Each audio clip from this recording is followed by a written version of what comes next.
We're going to record in 3, 2. Welcome to another episode of Million Dollar Stories, where we get to interview authors from all over the world. You know, I love talking to authors because they have the courage to take their thoughts, put it down on a piece of paper, and share it with the many, ultimately changing their legacy and destiny and potentially the world. And the book that we're talking about today is perfect for you out there if you're looking to maybe get into the service-based businesses. All right. And I'm a service-based business, and there's probably a lot I can learn on this call.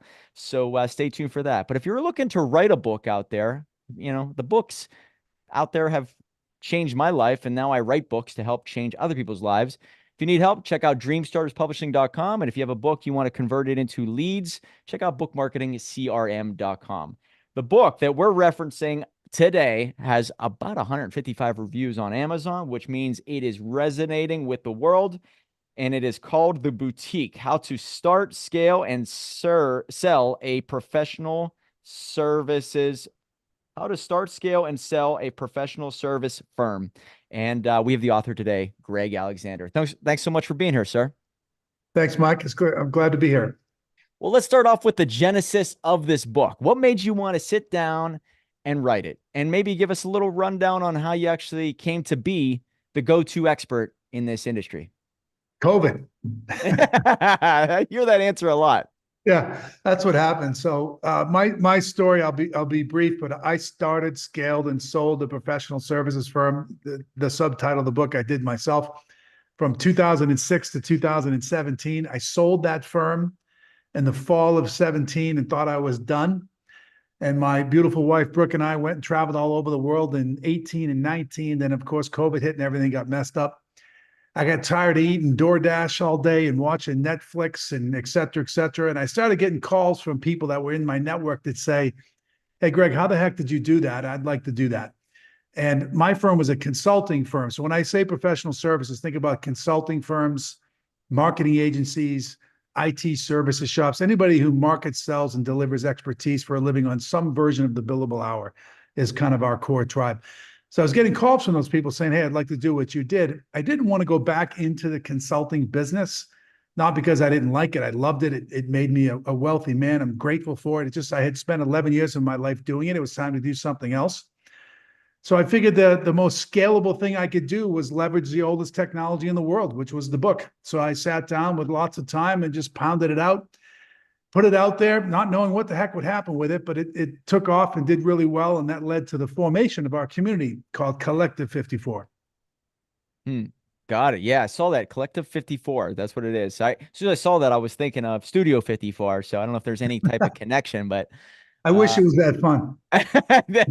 the ultimate club of all time. So it says, what is a boutique? I think whenever I saw this, I was like, what is a boutique? That was really my first question. You answer that in the summary of the book, but a professional service firm past the startup stage, but pre-scale, right? Something that maybe services a good number, but you're not servicing the masses. Examples can be found in consulting, marketing, advertising. Like you said, it's basically anyone who sells their expertise, which I would say is 60-70% of people who listen to this podcast. I think that's a fair assessment.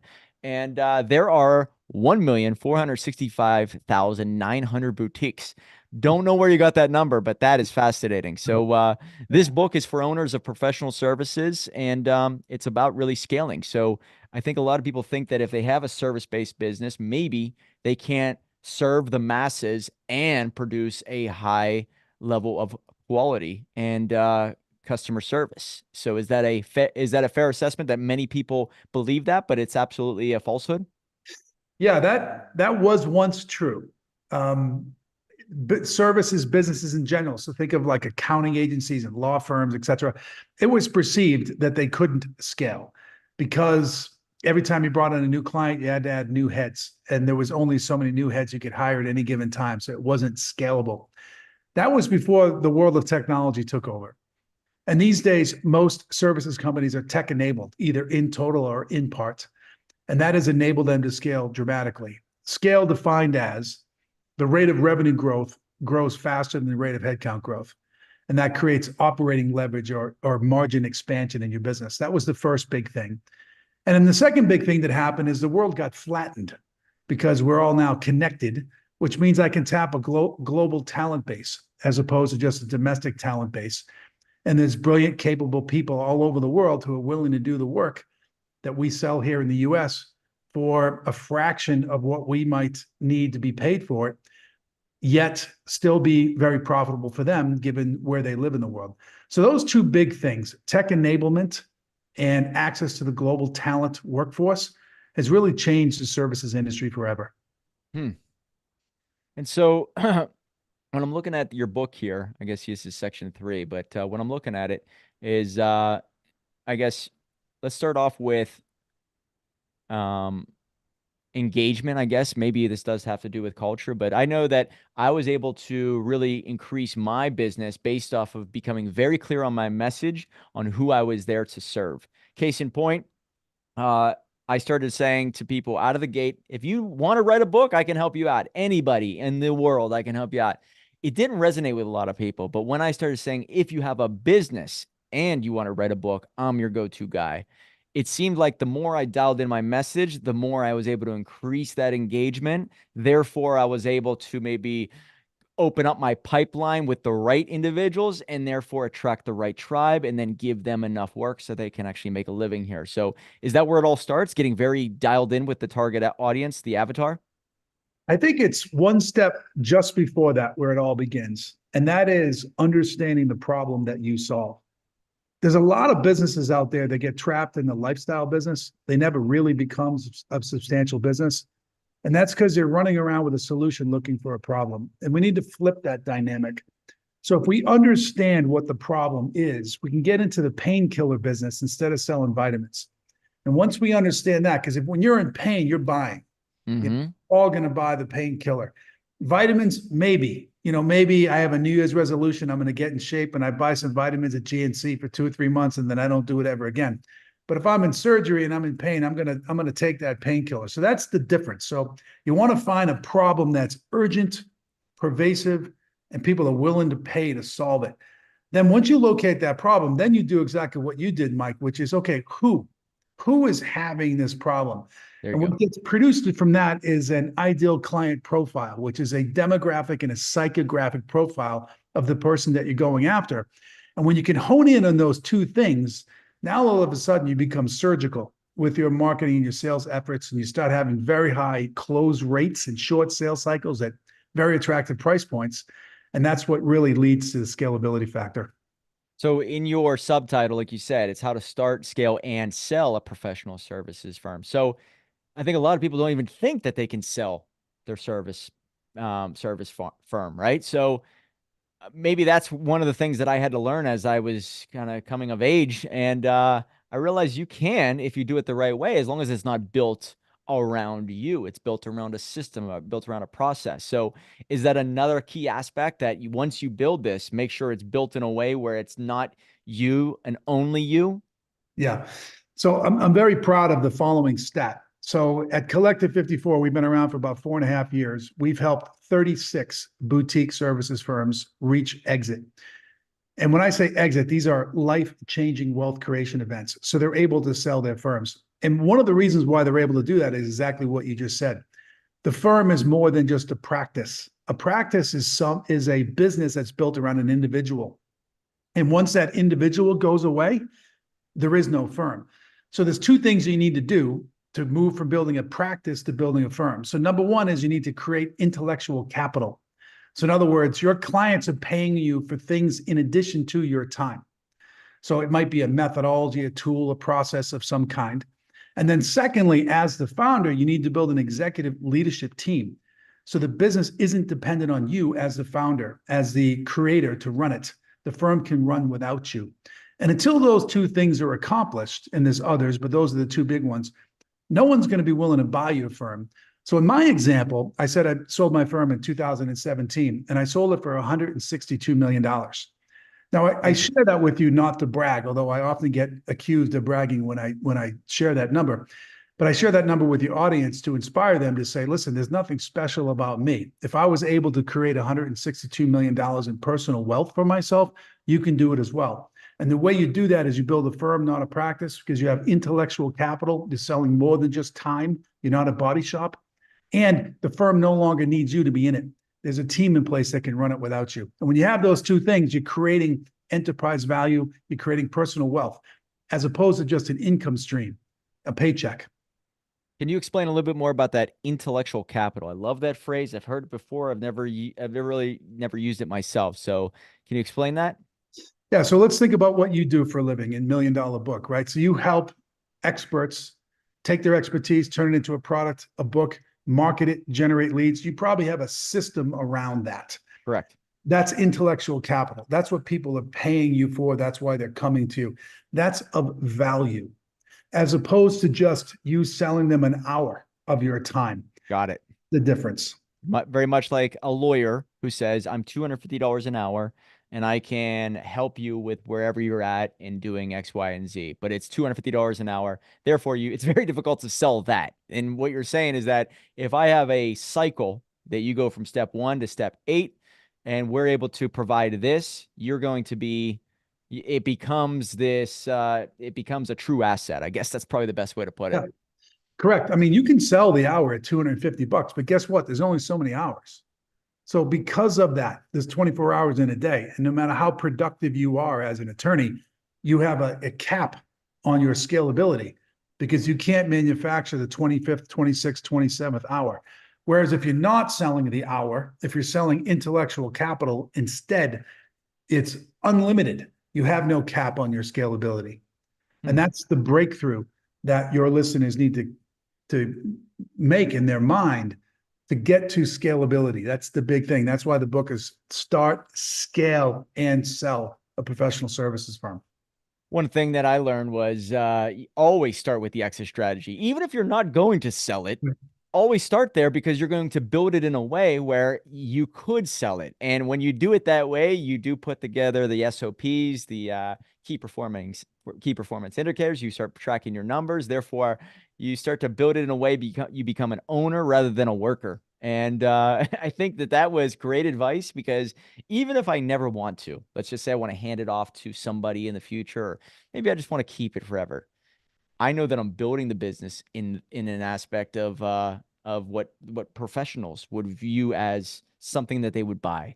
And so, did you ever come to that realization that you were building it the wrong way, and then you started to right your ship, and then eventually said, you know what, I will sell this, and I will take a number that is X amount of dollars or more? Here's the reality of it. No one can run their firm from the graveyard. We all die. So it's not a question of if you're going to sell your firm, it's when, for how much, and to who. That's a fact. There's no way around it. So unless you have found the fountain of youth and you can live forever, you're going to sell your firm. So now the question is, how do you optimize for the best possible exit? And starting with the end in mind, to steal from the great Covey family, that's the way to do it, is to think through that. And every decision that you make is either a step towards or a step away from a successful exit. Now, to answer your question directly, did I realize that in the beginning? The answer is no, if I'm being honest. In the book, I lay out a framework. It's called the Boutique Framework, and it's based on a life cycle. And the life cycle from launch to exit, in my opinion, is 15 years. It's broken into 3 stages: grow, scale, and exit. And each stage takes approximately 5 years. And the way you run your firm in each one of those stages is very different. And the reason why it takes 15 years, unfortunately, because some might say that's a long time, is because in those first 5 years, those first 5 years of growth, you make a ton of mistakes. This is one of them, not realizing that you're going to sell your firm along the way. But there's all kinds of other mistakes. For example, you mentioned not knowing who your ideal client is. You've got to be in the market for a period of time and stub your toe over and over again before you learn these things. So there's a period of experimentation, of thrashing, that you got to make it through. And then once you make it through that, you can hit that scalability. And once you hit that scalability, you can reach that exit. Yeah, maybe that's it. There's no way to speed up the process. Very much like when you're cooking, you can't speed it up. You gotta let it simmer for a while, and you transform, and that's the price you pay, is that time of stubbing your toe and learning the people you like to work with, who you want to work with, and most likely, that does come, after you make a lot of mistakes. So when you help people, is there some people who they're just not ready to listen to you yet because they haven't been in the game long enough? Or can you help them do it right from the beginning, the right way, no matter what their experience is? What we've learned is peer learning is the best way to deliver help. Peers learning from peers, experience is the best teacher. So Collective 54 is a community. And what that is meant to say is that when you join our community, you're learning from your peers. It's very different than a consulting organization or a training firm or a university or college. You're not joining to go, sit at the altar of some, supernatural being who's got all the answers. I don't have all the answers. What I have is I have 300 members that have come together in this community that are all brilliant at a few things, and they also have their own weaknesses. And then through Collective 54, we do intelligent pattern matching, and we set up relationships, mentors and proteges. So for example, Mike, you might be really great at something that I'm struggling with. And if I can have access to you, you can say, hey, Greg, don't do this, don't do that. Let me help you avoid all of these dumb taxes. I've already been on that journey, and here's what works. That's incredibly valuable to me because it saves me a ton of time. And then the reciprocation, this is part of what it means to be in a community. There might be things that you need help on that I just happen to have already figured out. And when we can put those people together, that's where the magic happens. That's where the scalable learning takes place. So that's how we answer that question, which is, can we help people? Yes, we can, but that's how we do it. So give people a little rundown on your journey. It seems like you have had two careers by looking at your bio. It seems like you've had two careers, maybe all in the same field, but the entrepreneur mentality, you just love it. It seems like it's in me. I think I got it whenever I read Rich Dad Poor Dad. So have you always had this want to have your own business, or just to build something from nothing, or maybe something happened in your life? Like, we've interviewed many, many, many entrepreneurs, and usually they hit some type of ground zero moment in their life and they create the new identity. And that usually entails starting a business. So, anything that you could share with us to kind of really encapsulates who you are and why you became an entrepreneur? So I've had 3 chapters in my professional life, which at the time of this recording, 2024, is now 30 years. I can't believe it, but it's 30 years now. So chapter 1 was my time as an employee. So I graduated from the University of Massachusetts, and I got hired by a small tech company in Massachusetts called EMC. That was one of the luckiest breaks of my life because they were one of the dot-com era superstars. And that company grew super fast. And as a result, I rose through the ranks. And I got advanced positions as a very early and young man in my career. And that taught me a lot. So that was chapter 1 as an employee. However, there was a point in time where I hit the ceiling. I wasn't advancing beyond that. And the CEO of that company, a guy by the name of Joe Tucci, who I have a tremendous amount of respect for, said to me, Greg, you're never going to make it beyond this point because you're unelectable. I said, what does that mean, unelectable? And he said, when you work for a Fortune 500 company, it's like running for political office. And people have to elect you to represent them. And you break too much glass, you're probably better served to be an entrepreneur. And it's the greatest compliment ever, right? Way to go, Joe. Way to go, Joe. No. And at the time, I thought he was insulting me, but he was giving me great wisdom, and I am forever grateful for that. And he was right. So I started chapter 2, which I launched my firm, SBI, and that was my time as an entrepreneur. And it was one of those moments in my life where the stars lined up. What I was naturally born to be lined up very well with what was in the mission critical path to be an entrepreneur. For example, I have a very high risk tolerance. I want to move really quickly. I'm very comfortable with failure, et cetera, et cetera. So I took to it like a duck takes to a pond. I mean, I was perfectly suited for that. And then we went on a great journey as an entrepreneur, and I'm super passionate about entrepreneurship. And I believe that it's entrepreneurs that solve all the world's problems. Damn right. But that's taken me to chapter 3, which is where I am now. And that as an owner. So I'm not an operator, I'm an owner. So I own Collective 54, but I have a team of operators that run it, and all the members are operators. And I have performed for them kind of a mentorship as opposed to running the business. And that's yet a new chapter in my life that's equally as fulfilling. And that's what the book, The Boutique, is all about, is imparting my wisdom on what I learned and what people might learn from my personal journey. This book, I believe, came out in 2020. Do you know that right now, you probably don't know this, but do you know right now it's number one in at least one category and it's currently a bestseller? Now, I did not know that, but thanks Yeah. for letting me know. Yeah, so if you check it out right now, you got the bestseller tag. Guys, check it out. That's fascinating. I don't think I've ever done that with somebody who posted or published a book, I guess, years prior. Yeah. So congratulations on becoming a best-selling author potentially again. Is that right? I mean, probably have already hit it. But anyways, so, when people are out there and I think that I get a lot of questions regarding starting a business, and I get the question, should you really love the business? Should you be in love with the everything about it?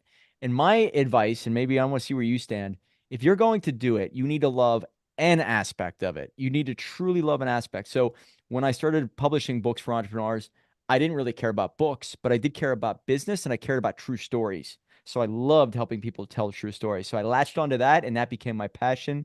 And therefore I was able to slay dragons and run through fire in regards to anything else in the business because I loved one aspect. I think passion has to be a part of it.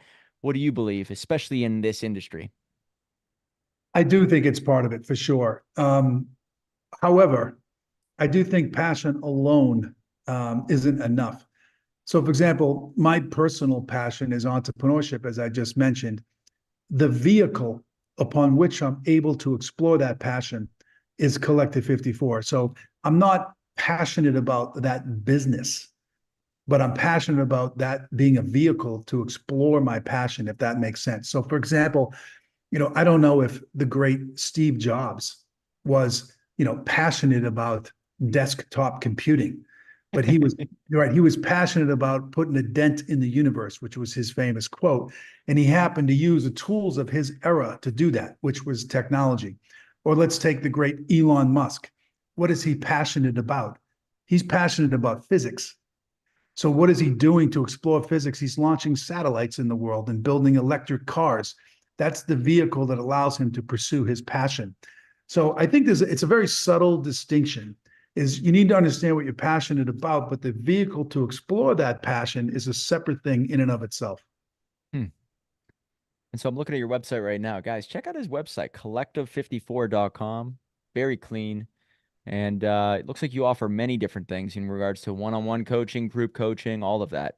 The number 54, very significant to you because you have Capital 54, Collective 54. What's the hidden meaning behind that?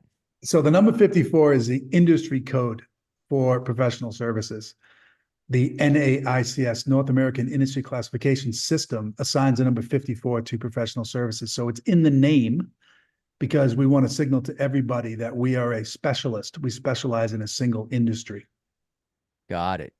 And that brings up a very good point. I do believe that you need to pursue some type of mastery in one field. It's my philosophy. That's how you become welcomed into certain groups, get on stages, on podcasts, and you can leverage that mastery and that expertise in other fields. But you do need to specialize in one field to start out of the gate. So, do you believe that? If anybody out there is listening to, they're thinking about starting a business or they are growing a business, but they are sort of a universal figure. There's no one thing that they do and do very well. I think that hurts them eventually. So, do you preach, hey, if you're going to start off on the right foot in the entrepreneur space, master a craft? And because mastery opens up doors across many spectrums. So, is that your message? Well said, Mike. I mean, the riches are in the niches for sure. So you want to dominate a niche. You want to define a niche so tightly that when somebody has a problem in that niche, they don't have a choice. They have to consider you. You might not be the only provider, but you're definitely not going to be invisible. You're one of the major players in your world. I couldn't agree with you more. Yeah, I agree. And I mean, I hear a lot of people say that, oh, you just need to be very versatile and universal, and you need to put your money in different vehicles. I don't know. I've noticed that every time I make an investment, if I would have put that money back into the business, I would have excelled my financial situation so much faster. So I think the more control you have over your business and you have one vehicle, and obviously you need to diversify to some degree, but being laser focused on the destination and being the go-to source top of mind just gives people a reason to check that box that you are the guy. I don't care. Obviously, you pay it's a little bit more money to work with you, but at least my problem will be solved. And it seems like everybody else trusts you, so I trust you, and you're able to get that result faster if you're the expert. It's good. Yeah, I mean, so in the world that we're in, Collective 54, meaning we, it's called the community business. And there's some generic players in that business. Your members are probably familiar with Vistage or YPO or EO. These are wonderful community-based organizations, and they've been around for 100 years, and they're huge, but they're generic in nature. However, if you are one of three things, preferably all three of those things, and Collective 54 is the only spot for you. So first, you're in the professional services industry. Second, you're a boutique, so past startup, pre-scale. And third, you're the owner. And we specialize in those three things. And if those three things are important to you, and you go looking for a community that has those three things, we're the 800-pound gorilla in that tightly defined niche. However, if you go and look at community-based businesses, we keep track of this. There's 416 of them just in the United States right now. So how do you differentiate? How do you stand out in a crowd of 416 firms? It's impossible. So you really got to niche down to what it is that you do. And it's really important that people know what you don't do as well as what you do so that they opt out, which sometimes entrepreneurs don't want that to happen. But trust me, you don't want to spend 3, 6, 9, 12 months in a sales campaign with someone who's going to say no at the end eventually. You want them to tell you no. You want to lose quickly. And the people that stay in are the ones that resonate with your value proposition because they're actually who you're going after because, again, you've niched down so tightly. Man, it's great advice. So when you went to sell, did you do anything that might be of great value to our listeners or viewers? Like I've heard people start to take their office and get out of their building, right? Get me away from the business completely so I'm not hands-on. People weren't relying upon me. And the potential new buyer looks at me as somebody who's not involved at all in the day-to-day operations. So that's a great little nugget that if you're about to sell, number one, really take care of your financials. Don't try to save money on taxes every year because people will look at you and say, oh, you didn't have a good year this year. Well, play the game with the long vision in mind and do the financials, but also get out of that business, have the standard operating procedures documented for any new hire, any new manager, and get the hell away from the building completely. Don't even have an office there. So what would you recommend? So I recommend all of that, but this is a big subject, selling your business. There's a whole section in the book called Exit dedicated to this. And it's got 32 elements in it. So it would be impossible in a podcast to talk about all of them. But let me just share a couple. So when somebody's thinking about buying your business, they're looking for reasons not to buy it. So just understand that. When they do due diligence, they're trying to identify risk to prevent themselves from making a mistake. So what are some of those risks that you need to mitigate? Well, one you just mentioned. The business can't be dependent on the founder. So you got to build an executive team so that after you sell the business and you go away, there's actually a firm. Another big one, this is a huge one, especially for small firms, your audience, is too much client concentration risk.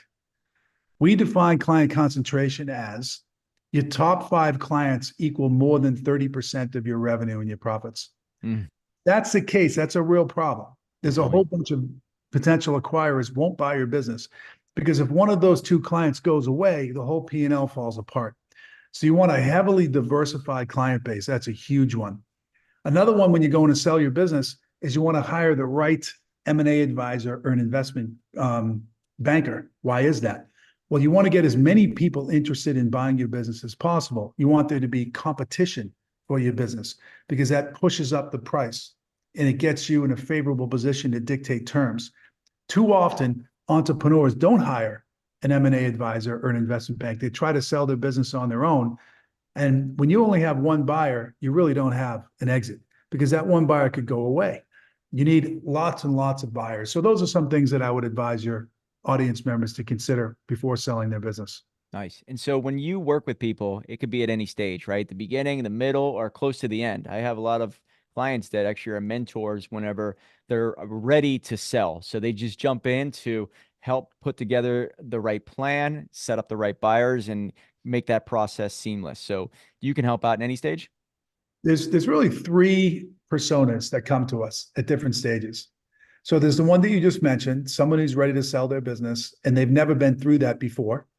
And the opportunity to be in a group of peers that have done that before is very helpful. So that's kind of one use case. The second use case is the scale use case. And that looks like this. So an owner has got a very successful business, but they're working 70 hours a week and it's not sustainable. And they got to figure out how to work smarter, not harder. I know that's cliche, but it's very, very true.